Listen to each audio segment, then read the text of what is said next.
4 বছর পর অ্যালবাম নিয়ে ফিরছে বিটিএস। বিগ হিট মিউজিক আগেই জানিয়েছে 20 মার্চ পূর্ণাঙ্গ অ্যালবামটি প্রকাশিত হবে। অ্যালবামে বিটিএসের 7 সদস্যকেই পাওয়া যাবে।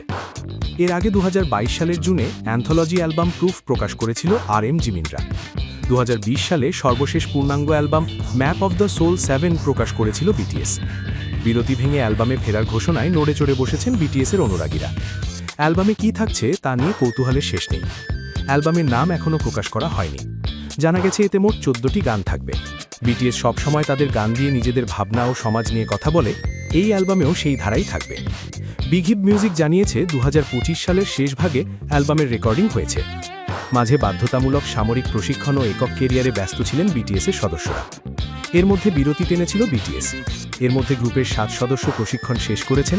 বিরতি ভেঙে আবারও ভক্তদের সামনে ফিরছেন তারা। বিটিএস থেকে বিরতির মধ্যে গ্রুপের সদস্যদের অনুভূতিকে গানে তুলে ধরা হয়েছে। পাশাপাশি বিটিএসের অনুরাগীদের জন্য কৃতজ্ঞতা প্রকাশ করা হয়েছে। গানের মাধ্যমে অনুরাগীদের জন্য আবেগঘন বার্তা দেবে বিটিএস। এর বাইরে ওয়ার্ল্ড ট্যুরের ঘোষণা দেবে গ্রুপটি। 14 জানুয়ারি ট্যুর নিয়ে বিস্তারিত তথ্য প্রকাশ করা হবে। এর আগে 2022 সালের এপ্রিলে লাস ভেগাসে permission to dance on stage tour করেছিল গ্রুপটি।